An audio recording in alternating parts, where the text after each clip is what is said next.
हम इस स्थिति में आ गए।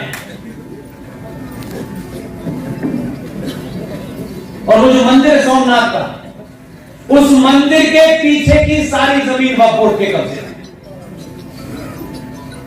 आंध्र प्रदेश हाई कोर्ट के अंदर इसका मामला आया। आंध्र प्रदेश हाई कोर्ट के उस जज ने कहा, मैं उस जज को सैल्यूट करता हूं, कितना विजनरी रहा होगा, क्योंकि मैं ये बात कहता, कोई आदमी ये बात कहता, कोई नेता ये बात कहता, तो उसमें दम नहीं होता। किसी के माध्यम से एक पिटीशन कहा डालो। पिटीशन आई, जज साहब ने कहा कि इस पिटीशन पे कोर्ट सुनवाई नहीं कर सकती क्योंकि इस संसद में कानून पास हो गया है। लेकिन मैं इसको अनऑफिशियली इंटरटेन इसलिए करना चाहता हूं कि मैं खुद जानना चाहता हूं कि इस कानून में क्या है। और एक हफ्ते बाद आंध्र प्रदेश हाई कोर्ट के जज ने अपने हिसाब से जो भी इंफॉर्मेशन निकलवाई, ये उनका कहना है कि भारत की ये जो भूमि है, जिसे हम भारत माता, वंदनीय, नंदनीय, यानी क्या क्या कहते हैं, इस जमीन के सबसे बड़े भूभाग के ऊपर रेलवे का कब्जा है। नंबर 2 पे ये जमीन भारत माता की डिफेंस के पास है। नंबर 3 में भारत माता की जमीन वक्फ बोर्ड के पास है। ये 85-95 करोड़ हिंदू कहां है? आप चौथे नंबर में भी नहीं है, लेकिन भारत माता की जय है। अब मुझे बताइए, जीएसटी इंपॉर्टेंट है, पेट्रोल ये है कि ये भारत माता का जमीन जो आपका अस्तित्व है, जिसमें सब कुछ है, ये नहीं होगी तो क्या हवा में रहेंगे? अमेरिका जाएंगे, फ्रांस जाएंगे, जर्मनी जाएंगे, वहां पे रिश्तेदार कोई बैठा है तो आपको रख लेगा। ये मुद्दे क्यों नहीं मुद्दे हैं? जो मेरे अस्तित्व के जुड़े मुद्दे, उसकी बात मत करो। जो बात करेगा ये भड़का रहा है।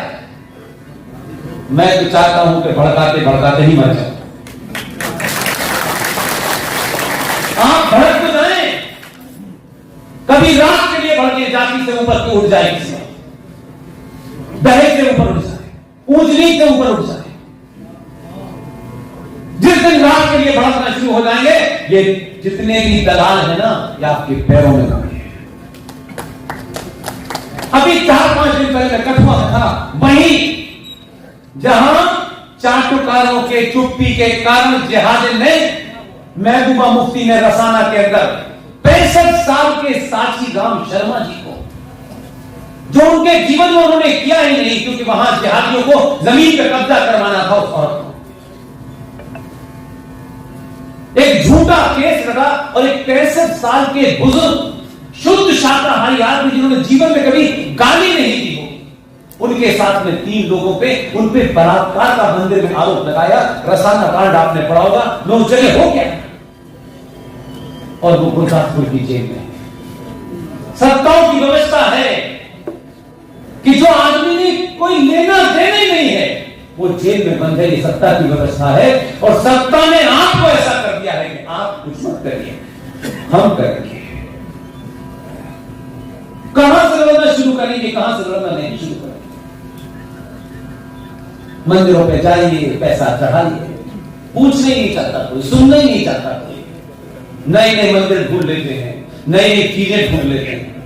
मैंने बार बार कहा कि देश और राष्ट्र में जो फर्क है वो आज आपके सामने से क्लियर कर रहा हूं, ताकि आपको कंफ्यूजन ना रहे। देश की एक सीमा होती है, उसकी बाउंड्री होती है। उस जमीन के टुकड़े को बचाने के लिए सेना होती है, नौसेना होती है, एयरफोर्स होती है। उस जमीन के टुकड़े पे जो लोग रहते हैं, उनके लिए अलग अलग किस्म के इंस्टीट्यूशंस होते हैं। ये जुडिशरी है, ये पुलिस है, ये यूजीसी है, ये पढ़ाया जाएगा, ये नहीं पढ़ा, ये देश है। सिर्फ छोटा सा, उसे एक सरकार चुनेगी, वो चलाएगी। राष्ट्र क्या होता है? राष्ट्र को कौन चलाएगा? समाज चलाएगा। राष्ट्र को चलाने की जिम्मेदारी समाज की इसलिए है कि राष्ट्र आपकी आस्थाओं से चलता है, परंपराओं से चलता है, सरोकारों से चलता है, विश्वास से चलता है, मान्यताओं से चलता है। और इस राष्ट्र को चलाने में अगर कभी कोई ऊंच नीच होगी, कोई मामले के ऊपर कंफ्यूजन होगा, कोई कंट्राडिक्शन होगा, तो राष्ट्र का मुखिया 4 शंकराचार्य हैं, उसके अलावा कोई नहीं है। अगर कोई पेच फंस गया है किसी विवाद में, कोई संस्कृति के ऊपर कोई विवाद हो गया है, किसी पूजा पाठ पर कोई विवाद हो गया है, तो आखिरी शब्द शंकराचार्य पे होगा। लेकिन लालची और स्वार्थी सनातनी समाज ने शंकराचार्य जैसे उस इंस्टीट्यूशन को भी ऐसा कर दिया है। ये शंकराचार्य उनके हैं, वो शंकराचार्य उनके हैं।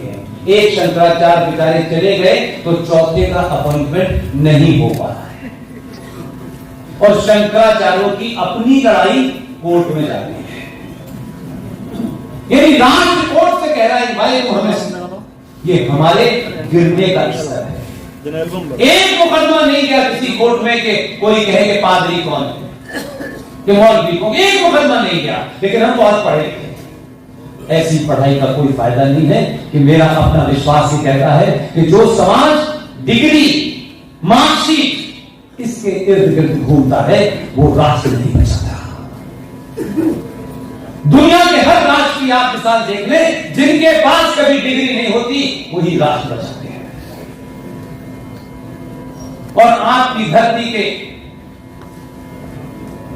एक पुरुषार्थी का नाम इससे जानो कि मुझे निजी तौर पर जानता हूं, और एक किस्सा बताना चाहता हूं जो बहुत कम लोगों को पता। कम समय प्रधानमंत्री है, उसने किसी की नहीं सुनी। उनको देख के लगता है कि बाकी ये बलिया का है, इसीलिए उनको कहते थे अखड़ आदमी, उसे कोई तकलीफ नहीं। चंद्रशेखर जी बनिए कहने से अमर नहीं होगा। चंद्रशेखर जी आज तक को याद होगा, सरकार को वापस ले लिया था समर्थन कांग्रेस पार्टी ने। ये किस्सा इसलिए बताना चाहता हूं कि लोगों को दूसरे लोगों का कद पता चलना चाहिए।